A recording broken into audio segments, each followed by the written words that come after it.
Mes chers amis, shalom à tous, la paracha de la semaine, paracha de Beshalach, Shabbat Shira, il y a un point fondamental à analyser et je me permets de m'associer en fait à cette réflexion. Cette semaine, on va voir deux événements fondamentaux. Sauf on sort d'Égypte, sauf en fin de compte, les plaies ont été exécutées. Il s'agit maintenant de la sortie d'Égypte. À vrai dire, ils vont se retrouver face à une nouvelle menace quand il s'agit maintenant d'affronter la menace de la mer Rouge. Et Pharaon n'avait pas laissé tomber.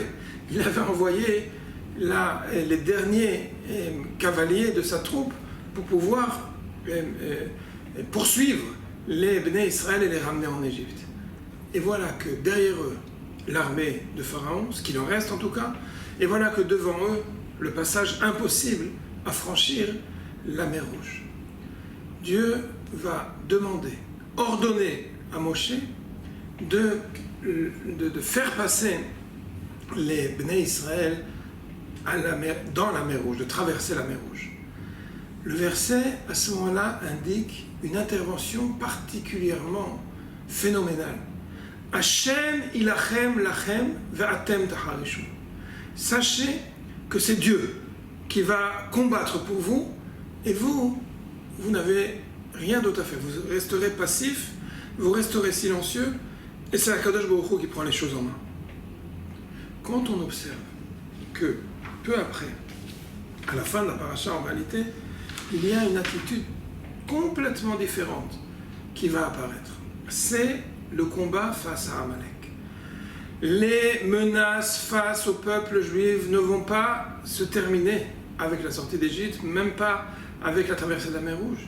Il va y avoir de nouveau un ennemi mythique, un ennemi légendaire qui va jamais nous laisser tranquilles. C'est en effet le peuple de Amalek. Mais cette fois-ci, faites attention. Vayomer Moshe Yehoshua bechar lanu anashim vetzei ilachem ba'Amalek. Cette fois-ci, la préparation du peuple d'Israël est fondamentalement différente. Moshe ordonne à Yehoshua, qui va devenir le premier général en chef, et va lui demander d'organiser bechar lanu anashim vetzei ilachem ba'Amalek, d'organiser des troupes dans le peuple d'Israël et de prendre leur destin et leur responsabilité de sortir combattre vers Amalek, face à Amalek.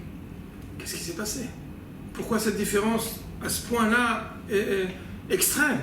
En ce qui concerne le passage de la sortie d'Égypte et le passage, de la mer Rouge, Hashem ilachem lachem, c'est Dieu qui prend l'entière exclusivité de la responsabilité du combat, alors qu'ici, il s'agit de faire intervenir Israël. Première conclusion. Sans l'aide divine, on ne peut rien faire. Ça c'est clair. En od milvado, sans lui, on peut essayer de faire tout ce qu'on a à faire, mais c'est uniquement sa protection qui nous dirige et qui est bienveillante pour le peuple d'Israël. Ça c'est vrai. Mais la deuxième conclusion est fondamentale. Quand on est encore dans un esprit d'Égypte, quand on est encore des esclaves, alors en effet, Hashem ilachem lachem, on ne peut pas se permettre de mériter cette liberté-là en prenant complètement les choses en main.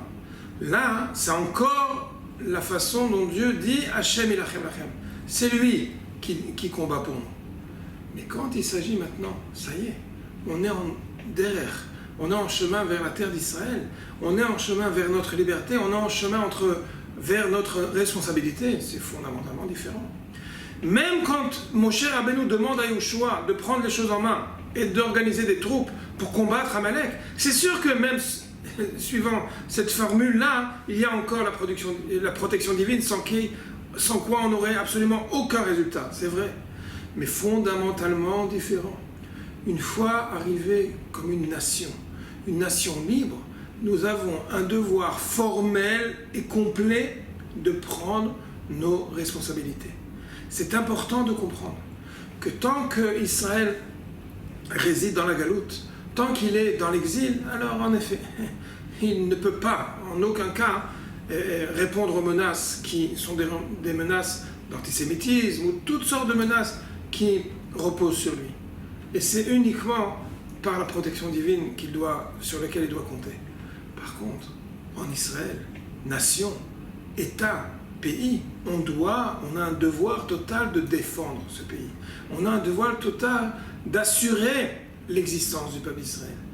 Bien évidemment qu'il ne s'agit pas d'exclusivité. Ce n'est pas le peuple d'Israël qui va uniquement, il va continuer à prier vers Akadosh Baruch Hu, et Akadosh Baruch Hu va encore continuer à nous donner sa protection, en effet. Mais il va nous donner sa protection par l'intermédiaire de l'armée d'Israël. C'est fondamentalement différent. On espère aujourd'hui, à l'époque où nous vivons, nous avons de nouveau repris les clés de nos destins, à la fois de profiter, de mériter la bienfaisance divine et sa protection, mais sans aucun doute, c'est terminé, la façon où on était complètement donné dans les mains de nos ennemis. Pas du tout. Il s'agit de prendre cette responsabilité, d'un devoir de défendre le peuple d'Israël et sa terre.